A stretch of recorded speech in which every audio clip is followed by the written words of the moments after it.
Hello दोस्तों, स्वागत है आपका फिर से हमारे पॉलिटेक्निक स्टडी के यूट्यूब चैनल पर। और आज हम पढ़ाएंगे आरएसी का लेक्चर 4। और जिन स्टूडेंट ने हमारे पिछले लेक्चर नहीं देखे हैं उनका लिंक मैं आपको नीचे डिस्क्रिप्शन में प्रोवाइड करवा देंगे, हम आपको उनको आप देख लीजिएगा। तो चलिए स्टार्ट करते हैं हम अपना नेक्स्ट टॉपिक कि आरएसी में कौन सा हमारा नेक्स्ट टॉपिक है। ये टॉपिक एक्चुअली थोड़ा सा बच्चों की डिमांड थी कि सर ये टॉपिक करा दीजिए जो छूट गया था। ये है मेथड ऑफ रेफ्रिजरेशन। मैं लिख दे रहा हूँ इसको बोर्ड पे। ये कुछ बच्चों ने कहा था कि सर इस टॉपिक को ज़रूर करा दीजिएगा, तो मैं उसको लेकर आया हूँ आज। क्या है हमारा टॉपिक? Method of refrigeration.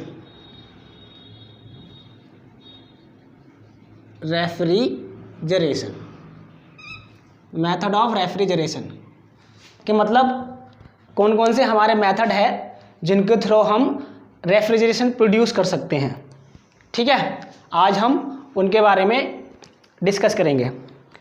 ठीक है, तो ऐसे कौन कौन से मेथड हैं उनके बारे में आज हम डिस्कस करने वाले हैं। तो ये रेफ्रिजरेशन तो पता ही है आपको कि जैसे कोई हमारा इन्वायरमेंट हमें क्या करना है, ठंडा करना है, तो हम किस मेथड से करते हैं या कौन कौन से उस पर मेथड अप्लाई हो रहे हैं या फिर कौन कौन से साइकिल या कौन से प्रिंसिपल अप्लाई हो रहे हैं, वो सारे के सारे आज हम इनमें डिस्कस करने वाले हैं। ठीक है, चलिए स्टार्ट करते हैं। तो इसमें कौन कौन से मेथड हैं? तो इसमें पहला मेथड है नॉन साइक्लिक रेफ्रिजरेशन। पहला मेथड कौन सा है हमारा? Non cyclic refrigeration.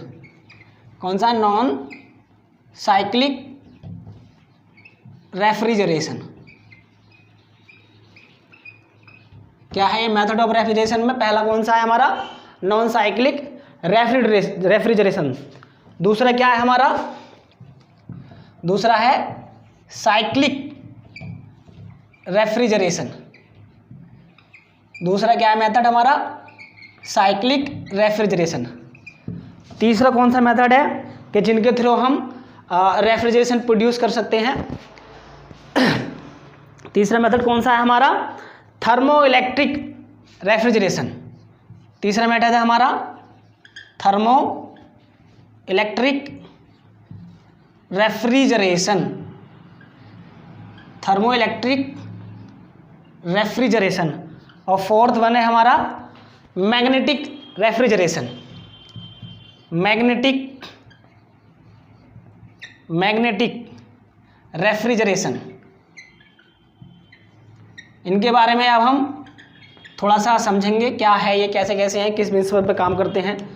ठीक है, तो ये हमारे मेथड हैं कि जिनके थ्रू हम, मतलब ऐसे मेथड हैं जिनके थ्रू हम रेफ्रिजरेशन प्रोड्यूस कर सकते हैं या प्रोड्यूस होते हैं। ठीक है, तो इसमें क्या है, देखो नॉन साइक्लिक रेफ्रिजरेशन तो वो होता है कि जहाँ पर हमारी कोई साइकिल फॉर्म नहीं होती है। ठीक है, कि ये एंशिएंट टाइम में यूज़ होता था कि जैसे किसी आइस या फिर बर्फ़ को हमने एक जहाँ पर हमें स्पेस कूल करना है उसको छोड़ दिया है या मेल्ट कर दिया है, तो आफ्टर कुछ टाइम वो क्या है, वो जो बर्फ़ है, जो आइस है हमारी, वो मेल्ट हो जाएगी। ठीक है, और मेल्ट होने के बाद में क्या है, वो कुछ ना कुछ हीट अपने अंदर एब्जॉर्ब करेगी। सभी को पता है कि आइस कितनी हीट एब्जॉर्ब करती है? बताइए, सभी को पता है? बताइए। हाँ, तो बताइए कि जब हमारी आइस मेल्ट होती है तो कितनी हीट एब्जॉर्ब करती है? बता सकता है कोई? नीचे कमेंट बॉक्स में बताइए मुझे। देखो मैंने पिछले लास्ट लेक्चर में बताया था कि जब हमारी आइस मेल्ट होती है तो 1 यूनिट माइस अगर मेल्ट होती है तो वो कितनी हीट एब्जॉर्ब होगी? कितनी होती है लेटेंट हीट? 335.5 किलो जूल पर किलोग्राम। मतलब क्या है कि अगर हमारी 1 किलोग्राम आइस मतलब मेल्ट होगी, बर्फ मेल्ट होगी, तो वो कितनी हीट एब्जॉर्ब करोगी?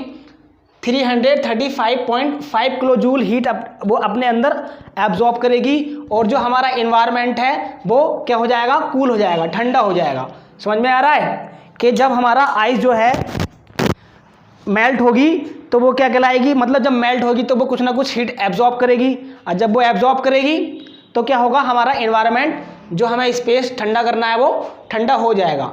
ठीक है। आज भी लोग क्या करते हैं, जो गांव वगैरह में रहते हैं लोग, वो आजकल इन्हीं चीज़ों का इस्तेमाल करते हैं। ठीक है। तो ये क्या क्या है हमारा, ये कौन सा प्रोसेस कहलाता है, नॉन साइक्लिक प्रोसेस कहलाता है। कौन सा प्रोसेस है ये नॉन साइक्लिक प्रोसेस कहलाता है। ठीक है, एक तो आइस हो गया और एक इसमें एक दूसरा सब्सटेंस और क्या है हमारा, इसको बोलते हैं हम solid carbon dioxide. Solid carbon dioxide क्या है कि इसमें कोई हमारा लिक्विड फेस नहीं होता है, ये डायरेक्ट सॉलिड से क्या हो जाता है, वेपर में कन्वर्ट हो जाती है। ठीक है, इसको बोलते हैं सब्लिमेशन। सब्लिमेशन क्या प्रोसेस है कि जब हमारी कोई भी सॉलिड चीज मतलब ठोस वस्तु डायरेक्ट किस में हो जाए, गैस में कन्वर्ट हो जाए, तो उस प्रोसेस को क्या बोलते हैं हम, सब्लिमेशन। तो क्या है ये, फ्रोजन आइस बोलते हैं इसको, फ्रोजन आइस या फिर सॉलिड कार्बन डाइऑक्साइड बोलते हैं। ठीक है, तो सॉलिड कार्बन डाइऑक्साइड क्या है कि ये हमारी डायरेक्ट सॉलिड से एक वेपर की फॉर्म में कन्वर्ट हो जाती है।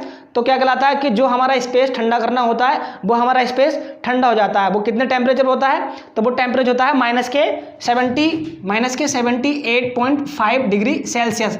मतलब क्या कि वो इतने टेम्परेचर पे वो क्या हो जाएगी, वो इतने कूलेंट हमारा प्रोवाइड कराएगी। ठीक है, तो जो नॉन साइक्लिक प्रोसेस है, जो नॉन साइक्लिक रेफ्रिजरेशन प्रोसेस हैं, ज़्यादातर हमारा क्या होते हैं, ये लेबोरेटरी वगैरह में यूज़ होते हैं, जैसे केमिकल लेबोरेटरी वगैरह में यूज़ होते हैं, या फिर जो फूड प्रिजर्वेशन यूनिट होती हैं या स्टोरेज होती हैं वहाँ पर ये ज़्यादातर यूज़ होते हैं। ठीक है, ये स्मॉल लेवल पे होते हैं, इतने बड़े लेवल पे यूज़ नहीं होते हैं। ठीक है, समझ में आ रहा है कि ये नॉन साइक्लिक प्रोसेस क्या हो रहा है कि इसमें हमारा कोई साइक्लिक फॉर्म नहीं होती है। जो एंशिएंट टाइम पे हमारे, देखो पुराने ज़माने में क्या होता था कि जब हमारा ज़्यादा हीट होती थी या ज़्यादा समर गर्मी को टाइम पे ज़्यादा गर्मी हो जाती थी, तो वो क्या करते थे कि जो हमारी जो नदी वगैरह होती थी या झरने वगैरह होते थे, तो उस टाइम पर जैसे जाड़ों के टाइम पर क्या होता था, जाड़ों के टाइम पर क्या होता था कि जैसे हमारी बर्फ़ जम गई तो उस बर्फ़ को स्टोर करके वो गुफाओं वगैरह में रख लेते। जो गुफाएं वगैरह होती थी उसमें किस चीज़ से रख लेते थे, जैसे कोई हमने घास फूस डाल दी उसके ऊपर या कुछ ऐसे जो चीज़ थे जिससे कि हमारी हीट बाहर की वहाँ से ट्रांसफर ना हो सके। तो वो क्या है कि जो हमारा आइस है, जो बर्फ़ है, वो आराम से गुफा वगैरह में रखी रहती थी। तो उसको हम कब यूज़ करते थे, at a time of summer, मतलब गर्मियों के टाइम पर यूज़ करते थे। देखो आजकल मेथड में यही होता है कि जो गाँव वगैरह में क्या करते हैं, जैसे शरबत वगैरह बनाते हैं शादी वगैरह में, तो जो सब बर्फ़ का जो बड़ा सा टुकड़ा लेके आते हैं उसको कहाँ करते हैं, उसको कहाँ स्टोर करते हैं, जैसे भूस वगैरह में रख देते हैं, उसमें क्या फिर उस चीज़ को ऐसी चीज़ से एक कवर कर देते हैं जिससे कि वो पिघले ना।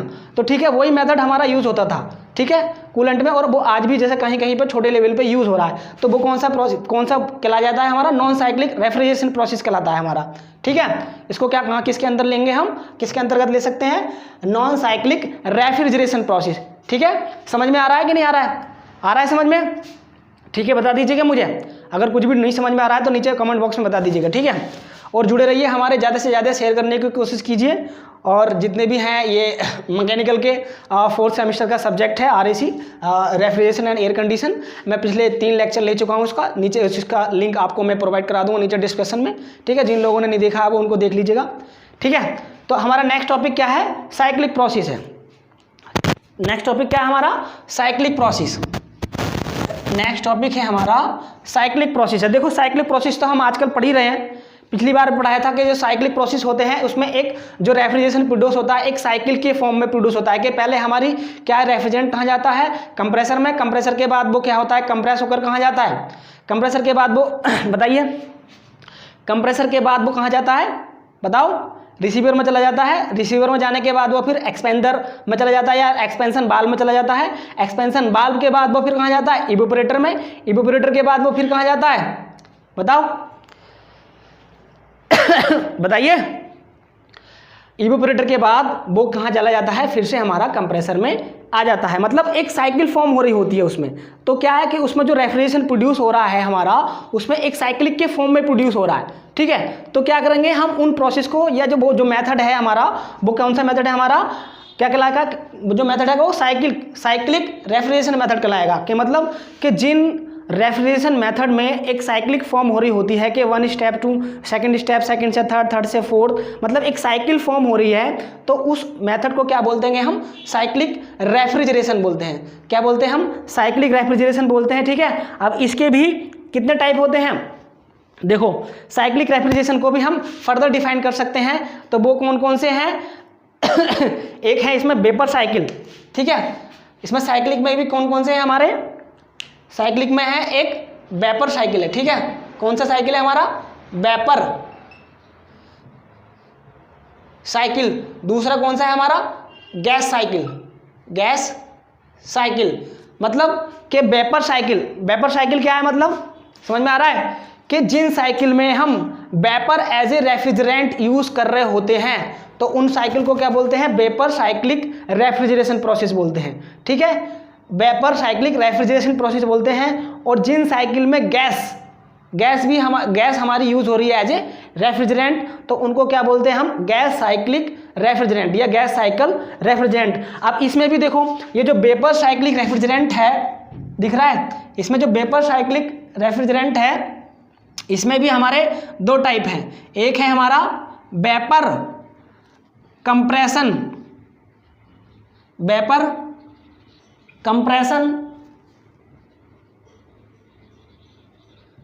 कंप्रेशन रेफ्रिजरेशन प्रोसेस या रेफ्रिजरेशन सिस्टम, रेफ्रिजरेशन साइकिल बोल सकते हैं, vapour compression refrigeration cycle.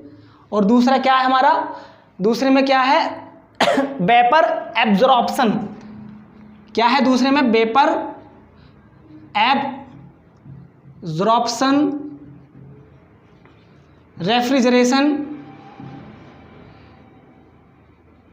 Refrigeration cycle. दिख रहा है नहीं, ठीक है। तो देखो इसके भी क्या है, हमने क्या है कि ये जो साइक्लिक रेफ्रिजरेशन मेथड है, जो प्रोसेस है, इसमें दो पार्ट हैं इसके। क्या है, एक वेपर साइक्लिक प्रोसेस है, एक गैस साइक्लिक प्रोसेस है। वेपर साइक्लिक प्रोसेस में क्या है, हमने इसको फर्दर से फिर डिवाइड कर दिया है दो पार्ट में। क्या है, पहला क्या है हमारा वेपर कंप्रेशन रेफ्रिजरेशन साइकिल, दूसरा क्या है वेपर एब्जॉर्प्शन रेफ्रिजरेशन साइकिल। देखिए अब वेपर कंप्रेशन रेफ्रिजरेशन साइकिल क्या होता है, मैं इसको आपको थोड़ा सा ओवरव्यू दे रहा हूँ। ठीक है, इसको मैं अगले नेक्स्ट लेक्चर में एक अच्छी तरह से एक्सप्लेन करेंगे, इसको इलेबोरेट करेंगे कि ये कैसे कैसे काम करता है और किस प्रिंसिपल पे काम करता है। ठीक है, या कौन सी साइकिल इसमें फॉर्म हो रही होती है, तो हम इसको अगले नेक्स्ट लेक्चर में करेंगे। लेकिन मैं आपको थोड़ा सा ओवरव्यू जरूर दे देता हूं। देखो, और इन दोनों में क्या मेनली डिफरेंस है, किसमें, वेपर एब्जॉर्प्शन रेफ्रिजरेशन साइकिल में और वेपर कंप्रेशन रेफ्रिजरेशन साइकिल में क्या मेनली डिफरेंस है, ये भी मैं आपको बता दे रहा हूं। देखो पहले सुन लीजिए, वेपर कंप्रेशन रेफ्रिजरेशन साइकिल क्या होता है। क्या होता है कि वेपर कंप्रेशन जो रेफ्रिजरेशन साइकिल है, इसमें एक कंप्रेसर लगा हुआ होता है। वो कंप्रेसर क्या करता है, हमारे जो रेफ्रिजरेंट होता है कहाँ से आ रहा होता है, वो इवोपरेटर से जो रेफ्रिजरेंट आ रहा होता है उसको कंप्रेस करता है हाई लेवल टेम्परेचर और प्रेशर पर। ठीक है, क्या करता है वो, उसको हाई लेवल टेम्परेचर और प्रेशर पर क्या करता है, उसको कंप्रेस करता है और वो कहाँ भेज देता है, उसको अगले नेक्स्ट प्रोसेस मतलब कंडेंसर में भेजता है। ठीक है, उसको कहाँ भेज देता है, वो उसको कंडेंसर में भेजता है। समझ में आ रहा है, उसको भेज के उसके बाद क्या करते हैं हम उसको, तो इसमें देखो कि जो वेपर कंप्रेशन रेफ्रिजरेशन में क्या होता है, कंप्रेसर होता है, और जो वेपर एब्जॉर्प्शन रेफ्रिजरेशन साइकिल है इसमें क्या होता है, हमारा एब्जॉर्बर होता है। ठीक है, एब्जॉर्बर क्या करता है, हमारे हीट को एब्जॉर्ब करता है। ठीक है, लेकिन इसमें क्या करता है, इसमें कंप्रेस हो रही होती है हमारी जो रेफ्रिजरेंट है। ठीक है, और यहाँ पर वेपर एब्जॉर्प्शन रेफ्रिजरेशन साइकिल में हमारा जो रेफ्रिजरेंट है वो एब्जॉर्ब करेगा हीट से और दूसरे रेफ्रिजरेंट को मतलब सेकेंडरी रेफ्रिजरेंट को वो भेज देगा। ठीक है, मैं इसको बता चुका हूँ पहले भी और आगे हम इसको और अच्छी तरह से पढ़ लेंगे। ठीक है, अगले नेक्स्ट लेक्चर में। तो ठीक है, तो ये समझ में आ रहा है कि पहला कौन सा प्रोसेस हो गया, नॉन साइक्लिक प्रोसेस, मतलब जिन नॉन साइक्लिक रेफ्रिजरेशन प्रोसेस हो गया, मेथड हो गया कि जिन मेथड में हमारी कोई साइकिल फॉर्म नहीं हो रही होती है वो कौन सा कहलाते हैं, हमारे नॉन साइक्लिक रेफ्रिजरेशन प्रोसेस होती है। क्या ये एंशिएंट टाइम में यूज होते थे और अभी भी यूज हो रहे हैं, मतलब एक कन्वेंशनल है, मतलब जो पहले से होते आ रहे हैं। ठीक है, क्या है, एक साइक्लिक रेफ्रिजरेशन में क्या है, हमारा एक साइकिल फॉर्म हो रही होती है। ठीक है, साइक्लिक फॉर्म में क्या है, मतलब इसका वही प्रिंसिपल है, मैंने बताया था कि ये सेकंड लॉ ऑफ थर्मोडायनामिक्स के प्रिंसिपल पर वर्क कर रही होती है कि जब कोई हमारी हीट ट्रांसफर करनी होती है हमारी कहाँ से, कम तापमान से ज़्यादा तापमान पे, तो हमें कुछ ना कुछ कार्य जरूर करना पड़ता है। तो ये सेकंड लॉ के किस प्रिंसिपल पर बेस है, क्लासियस स्टेटमेंट के ऊपर बेस है। कौन सा, साइक्लिक रेफ्रिजरेशन प्रोसेस। तो क्या है कि हमारा इसमें जो हीट हो रही है वो ट्रांसफर, मतलब हीट ट्रांसफर हो रही है कहाँ से, बहुत मतलब लो टेम्परेचर से हाई टेम्परेचर को हम भेज रहे होते हैं, तो हमें कुछ ना कुछ कार्य करना पड़ता है। तो एक साइक्लिक फॉर्म मतलब एक मैकेनिकल वर्क हमें कुछ ना कुछ इसको देना पड़ेगा। ठीक है, तो ये क्या कहलाएगा, एक हमारा क्या कहलाएगा, एक साइक्लिक रेफ्रिजरेशन प्रोसेस है। समझ में आ गया, समझ में आ गया नहीं, ये मैं बता चुका हूँ। लास्ट लेक्चर की वीडियो हमारी देख लीजिएगा, उसमें कि कैसे कैसे ये काम करता है, ये हमारा जो सेकंड लॉ ऑफ थर्मोडायनामिक्स मैंने उसमें बताया था। ठीक है, तो देख लीजिएगा। अब देखो ये क्या है, हमारा थर्मो इलेक्ट्रिक रेफ्रिजरेंट और रेफ्रिजरेशन के मतलब कि कुछ आपने ऐसे जो मटेरियल होते हैं जिनमें क्या है हम उनके थ्रू भी एक हम क्या कर सकते हैं रेफ्रिजरेशन प्रोड्यूस करते हैं। थर्मो इलेक्ट्रिक रेफ्रिजरेशन में क्या है अभी बता रहा हूँ मैं इसको और अच्छी तरह से। देखो ये मिटा दे रहा हूँ, ये तो समझ में आ गए ना आपके। इन्हें हम आगे लेक्चर में नेक्स्ट लेक्चर में अच्छी तरह से और अच्छी तरह से समझाएंगे एक्सप्लेन। अभी तो मैं आपको ओवरव्यू दे रहा हूँ। ये आ सकते हैं आपके एग्जाम में लिखने के लिए कि ऐसे कौन से मेथड ऑफ रेफ्रिजरेशन है जिनके थ्रू हम क्या कर सकते हैं रेफ्रिजरेशन प्रोड्यूस कर सकते हैं।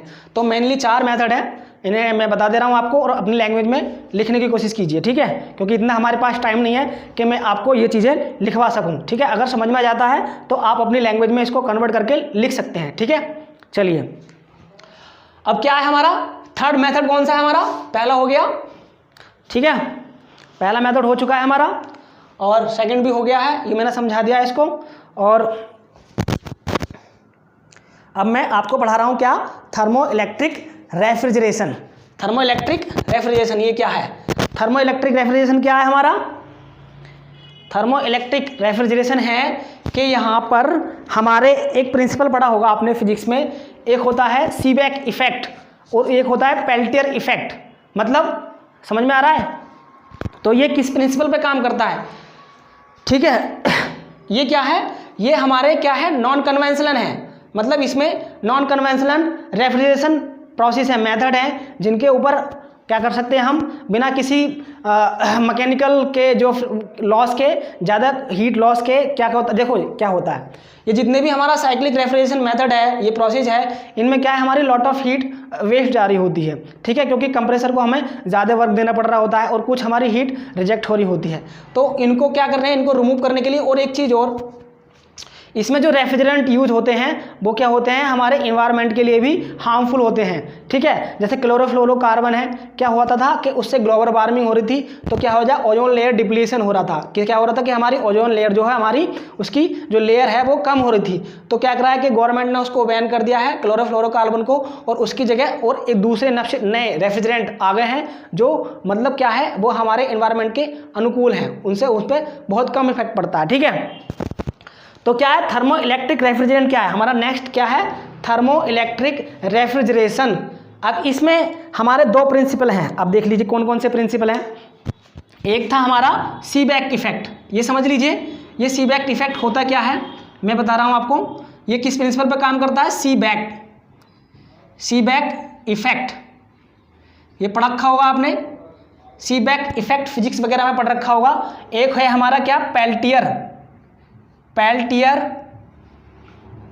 इफेक्ट, ठीक है, एक हमारा है सीबेक इफेक्ट और एक हमारा क्या है पेल्टियर इफेक्ट। अब मैं दिखाऊं, ठीक है, तो ये क्या है, ये मैं आपको बता रहा हूं कि सीबेक इफेक्ट क्या होता है और पेल्टियर इफेक्ट होता है, क्योंकि ये इफेक्ट ही हमारा क्या है थर्मो इलेक्ट्रिक रेफ्रिजरेशन में काम में यूज हो रहे होते हैं, जिनकी वजह से हमें क्या होता है रेफ्रिजरेशन मिलता है या प्रोड्यूस होता है, ठीक है। चलिए देखो सीबेक इफेक्ट क्या होता है, पहले तो ये समझ लीजिए सीबेक इफेक्ट हमारा होता क्या है, समझ में आ गया।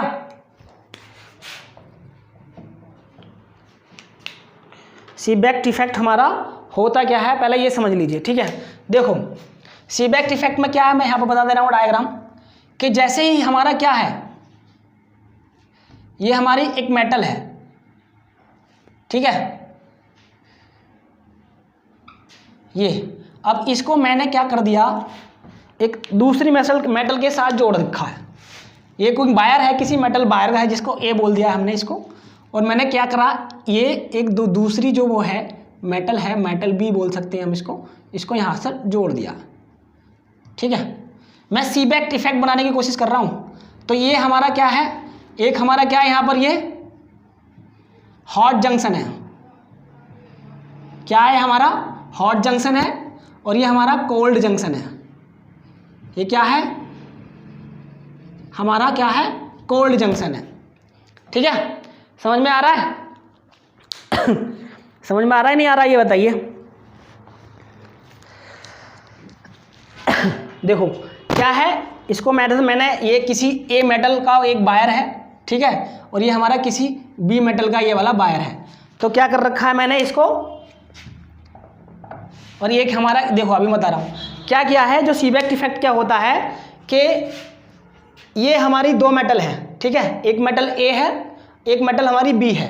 तो क्या है, इन मेटल के वायर को हमने क्या कर रखा है, जोड़ रखा है। यहाँ पर ये जो जंक्शन दिखाई दे रहा है यहाँ पर जोड़ रखा है और ऐसे ही यहाँ जोड़ रखा है। फिर क्या किया है हमने कि एक सिरे को जो हिस्सा है इसका, जो एक एंड है इसका एक जंक्शन है, इसको क्या कर रखे हैं हम, गर्म कर रहे हैं, ठीक है, हॉट जंक्शन पे, मतलब इसको गर्म कर रहे हैं और इसको ठंडा कर रहे हैं, कोल्ड जंक्शन है इसका, ठीक है। तो जब हम क्या करेंगे कि जब हम जो दो डिफरेंट मेटल हैं इसके एक सिरे को गर्म कर रहे होते हैं और दूसरे सिरे को ठंडा कर रहे होते हैं, तो इसमें क्या होता है, एक ईएमएफ जनरेट हो जाता है। क्या हो जाता है, एक ईएमएफ जनरेट हो जाता है, जिसकी वजह से हम क्या कर सकते हैं, एक इलेक्ट्रिसिटी प्रोड्यूस होती है, ठीक है। तो क्या होता है, इसमें एक हमारी इलेक्ट्रिसिटी प्रोड्यूस होने लगती है जिसको हम वोल्ट मीटर के थ्रू नाप सकते हैं, ठीक है, या ले सकते हैं, ठीक है।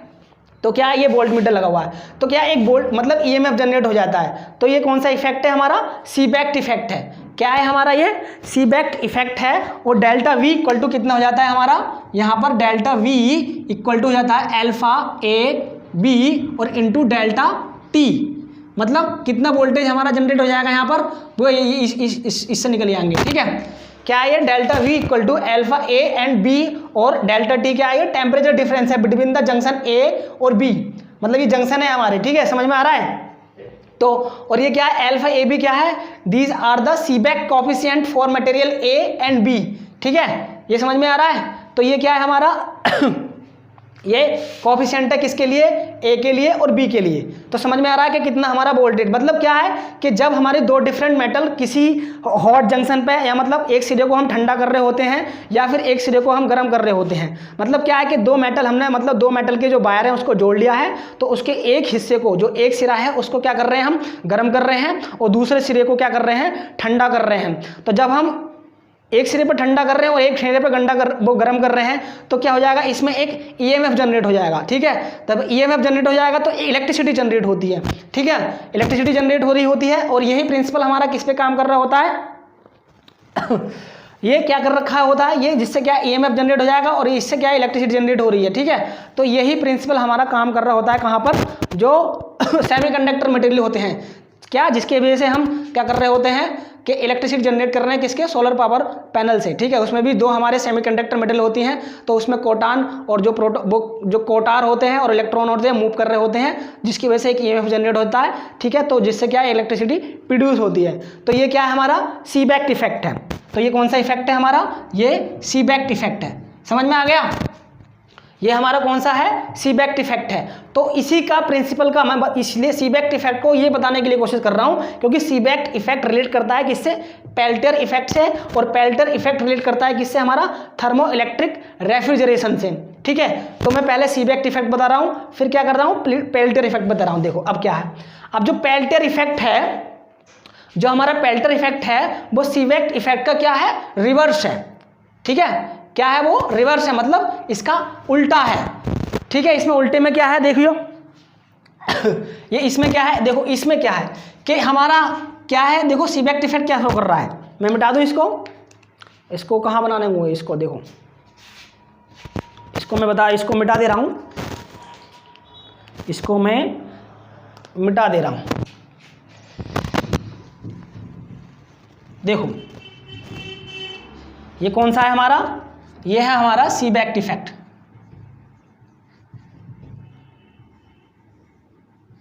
ये सीबेक इफेक्ट है, ठीक है। ये डायग्राम है ऊपर वाला, ये सीबेक इफेक्ट को शो कर रहा है। अब मैं बना रहा हूँ क्या, अब मैं बनाऊंगा पेल्टियर इफेक्ट।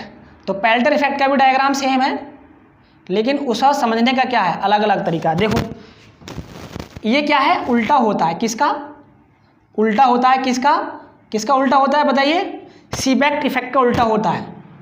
ये क्या है, उल्टा होता है किसका, सीबेक इफेक्ट का, ठीक है। देखो ये मेटल हमारी क्या है, बी है, ये मेटल हमारी ए है, तो यहाँ पे भी हमारा क्या है, हॉट जंक्शन है, ये हमारा हॉट जंक्शन है, ये हमारा कोल्ड जंक्शन है, ठीक है। तो क्या है कि इसमें जब हम एक इलेक्ट्रिसिटी आई फ्लो कर रहे होते हैं, ठीक है, देखो क्या है, पेल्टियर इफेक्ट क्या है, इसका उल्टा है। देखो तो जब क्या है, हमारी दो डिफरेंट मेटल है, हमारी एक ए है एक बी है, ठीक है। पेल्टर इफेक्ट में क्या है, तो क्या है कि जब हमारे दो डिफरेंट मेटल हैं तो क्या करते हैं हम, जब इसमें कोई आई करंट फ्लो कर रहे होते हैं तो क्या करेगा, ये हमारी हीट जो होगी कोल्ड जंक्शन से हॉट जंक्शन में क्या करेगा कि कोल्ड जंक्शन से हॉट जंक्शन की तरफ ले जाएगा और उसको इन्वायरमेंट में या सराउंडिंग में भेज देगा। ठीक है, तो ये क्या कहलाएगा, हमारा पेल्टर इफेक्ट है। पेल्टर इफेक्ट क्या है, मतलब कि जैसे हमारी दो डिफरेंट मेटल हैं, एक को क्या, जैसे हम इसको जो डिफरेंट मेटल को हमने जोड़ रखा है इसके एक सिरे को यहाँ पे जोड़ लिया, एक को यहाँ पे जोड़ लिया, तो जब हम इसमें कोई करंट फ्लो कर रहे होते हैं, ठीक है, इलेक्ट्रिसिटी फ्लो कर रहे होते हैं, तो क्या होता है कि जो हमारा कोल्ड जंक्शन है तो वो यहाँ से हीट ले जाएगा और हॉट जंक्शन से होते हुए बाहर फेंक देगा। ठीक है, कहलाएगा। तो इससे क्या होगा कि हमारा एक जंक्शन तो है वो ठंडा हो गया और एक हमारा गर्म हो गया। तो ये जो कोल्ड जंक्शन है ये क्या है, ये कोल्ड जंक्शन जो है यही हमारा रेफ्रिजरेंट प्रोड्यूस करेगा। यहाँ पर ही हमारा जो स्पेस होता है वो हमारा ठंडा हो जाएगा, कि जिस हमें जो चीज़ हमें ठंडी करनी होती है वो इसी प्रिंसिपल के ऊपर वो ठंडी हो जाएगी। ठीक है, तो देखो अब समझने की कोशिश करिए आप कि सीबेक इफेक्ट क्या है कि whenever two end of a दो different material are placed in cold junction and वो मतलब place in hot temperature and cold temperature, ठीक है, then there will be a electric EMF, electromagnetic force will be generated। ठीक है, तो मतलब एक इलेक्ट्रोमैग्नेटिक फोर्स EMF जनरेट हो जाएगा। ठीक है, तो इसी का ही रिवर्स है क्या, ये पेल्टियर इफेक्ट। क्या है ये, इसी का ही रिवर्स है, मैं लिख दे रहा हूं यहां पर, पेल्टियर इफेक्ट इसी का ही उल्टा है। ठीक है, तो पेल्टियर इफेक्ट क्या है, इसी का ही उल्टा है। इसमें क्या हो रहा है कि जब हमारी whenever two body या फिर whenever two junction are placed on a hot junction and cold, मतलब सॉरी कि whenever are two different material are joined और फिर हम cold, मतलब जो हीट होगी हमारी कहाँ से होगी कि कोल्ड जंक्शन से हमारी हॉट जंक्शन से होते हुए बाहर निकल जाएगी। ठीक है, तो ये क्या है, अब देखो निकलेगी कैसे, तो मैं इसको बता रहा हूँ। कितनी हीट हमारी यहाँ से एब्जॉर्ब हो जाएगी, तो Q बराबर हो जाएगी पाई ए बी और इंटू आई। ठीक है, कि हमारा क्या है, पाई ए बी क्या है, हमारा क्या है, pi A B it is A क्या है, Peltier coefficient for material A and B. ये क्या है कि हमारी इतनी हीट हमारी ये इधर से इधर को भेज देगा, एब्जॉर्ब कर लेगा, कहाँ से, from cold junction to hot junction. समझ में आ रहा है। तो क्या है कि जो हमारा जो थर्मोइलेक्ट्रिक रेफ्रिजरेशन है वो क्या होता है, हमारा इस प्रिंसिपल पर ही वर्क कर रहा होता है, पेल्टियर इफेक्ट पर। क्या है, वो इस पे वर्क कर रहा होता है कि जब हमारा किसी इसको क्या कहते हैं, मटेरियल को जब हम करंट फ्लो कर रहे होते हैं तो हमारी जो हीट है वो कहाँ से, कोल्ड जंक्शन से, मतलब ठंडी जगह से, और क्या कहते हैं गर्म जगह की होते हुए बाहर निकल जाएगी। ठीक है, तो ये जो थर्मोइलेक्ट्रिक जो रेफ्रिजरेशन मेथड है वो एक हम ब्रॉड लेवल पे इसको यूज़ नहीं कर रहे होते हैं, क्योंकि ये बहुत छोटे लेवल में होता है, और ज़्यादातर जो हमारी इलेक्ट्रॉनिक डिवाइसेस होती हैं, जैसे इलेक्ट्रॉनिक डिवाइस में इन चीज़ों का हम यूज़ कर रहे होते हैं। ठीक है, कि ठीक है, समझ में आ गया। तो ये समझ में आ गया ना कि थर्मोइलेक्ट्रिक रेफ्रिजरेशन कैसा होता है, आ गया ना समझ में। चलिए ठीक है, अब देखो एक है हमारा मैग्नेटिक रेफ्रिजरेशन। मैग्नेटिक रेफ्रिजरेशन समझ रहे हो, देखो कभी आपने सोचा होगा कि हम दो चुंबक के थ्रू या किसी मैग्नेट के थ्रू भी हम रेफ्रिजरेशन प्रोड्यूस कर सकते हैं, कभी सोचा आपने, नहीं सोचा ना। तो क्या है, these are the new topic, मतलब ये एक जो है, ये जो टॉपिक है ना मैग्नेटिक रेफ्रिजरेशन और थर्मोइलेक्ट्रिक रेफ्रिजरेशन, ये रेफ्रिजरेशन के फील्ड में बिल्कुल नए हैं, इन पर रिसर्च अभी चल रही हो रही है। ठीक है, कि हम आगे जाके कि इन पे और अच्छी तरह से मॉडिफाई कर सकें, किससे क्या होगा कि हमारी कम लागत में क्या हो जाएगा, रेफ्रिजरेशन अच्छा प्रोड्यूस होगा, कम लागत में हमारी कॉस्ट कम आएगी, रनिंग कॉस्ट कम आएगी। क्योंकि जो साइक्लिक रेफ्रिजरेशन प्रोसेस है इसमें कंप्रेसर वगैरह होता है, एवोपरेटर होता है, कंडेंसर होता है, तो इसमें जो इन्वेस्टमेंट जो रनिंग कॉस्ट होती है बहुत ज़्यादा हाई होती है। तो इन चीज़ों को कम करने के लिए क्या कर सकते हैं हम, देखो मैग्नेटिक रेफ्रिजरेशन यूज़ कर सकते हैं। इसमें क्या है कि इसमें ना तो ही कोई इलेक्ट्रिसिटी यूज़ हो रही है ना कुछ होता है, तो इसको मैं कैसे कर रहा है, देखो अब मैं इसको बताता हूँ कि ये मैग्नेटिक जो रेफ्रिजरेशन है वो कैसे कैसे वर्क होता है, किस प्रिंसिपल पे काम कर रहा होता है, और कैसे हमारी जो कूलेंट मतलब जो स्पेस है हमारा ठंडा होता है। ठीक है, चलिए समझ में आ रहा है। तो इसमें क्या है अभी मैं बताऊंगा, मैग्नेटिक रेफ्रिजरेशन। ठीक है, देखो अब मैं इसको मिटा दे रहा हूं, ये तो समझ में आ गया ना आपके, जो तीन है ऊपर के, ये हमारा थर्मो भी हो गया है, थर्मोइलेक्ट्रिक रेफ्रिजरेशन भी हो गया है। ठीक है, अब मैं बता रहा हूं आपको क्या, मैग्नेटिक रेफ्रिजरेशन क्या है कि हम मैग्नेट के थ्रू कैसे हम किसी चीज़ को ठंडा कर सकते हैं। ठीक है, समझ में आ गया।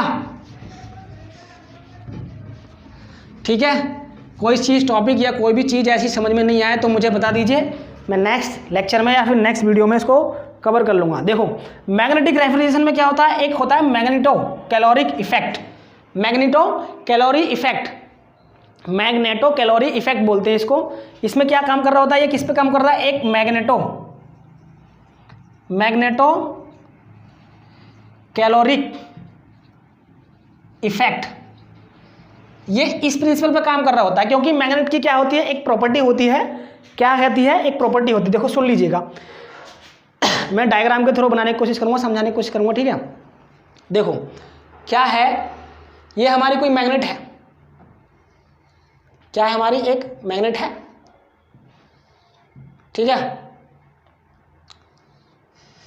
ये हमारी क्या है, एक मैग्नेट है, मैग्नेट बता रहा हूँ, मतलब ये जो मैग्नेटो कैलोरिक इफेक्ट है उसको बताऊंगा मैं कि वो कैसे कैसे काम कर रहा होता है। देख लीजिए, ये क्या है, इसका नॉर्थ पोल है, ये इसका साउथ पोल है, समझ में आ रहा है कि ये हमारी मैग्नेट है। तो मैग्नेट में क्या है, एक मैग्नेटिक फील्ड जनरेट हो रहा होता है। देखो ये क्या है, इसका नॉर्थ पोल, ये हमारी कोई मैग्नेट है, इसका एक नॉर्थ पोल ये है, ये साउथ पोल है। जब हम इसको अलग कर देंगे तो इनके बीच में एक मैग्नेटिक इफेक्ट हो रहा है, मैग्नेटिक प्रोड्यूस हो रहा है, मैग्नेटिक इफेक्ट जनरेट हो रहा होता है, ठीक है। ये तो पढ़ाई है आपने, फिजिक्स में पढ़ रखा होगा आपने सभी ने।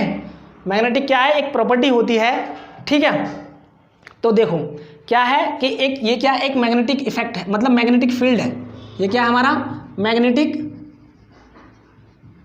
फ्लक्स बोल सकते हैं, या मैग्नेटिक फील्ड है, फील्ड क्या है, मैग्नेटिक फील्ड है, ठीक है। तो क्या हो रहा है कि जैसे भी हम देखो, जैसे कोई मटेरियल है, सपोज कोई ये मटेरियल है हमारा, ठीक है, मैं बता रहा हूँ magneto effect, magneto calorie effect क्या होता है, मैं इसको समझाने की कोशिश कर रहा हूँ, ठीक है। और इस प्रिंसिपल पर ही हमारा क्या है, ये मैग्नेटिक रेफ्रिजरेशन काम कर रहा होता है।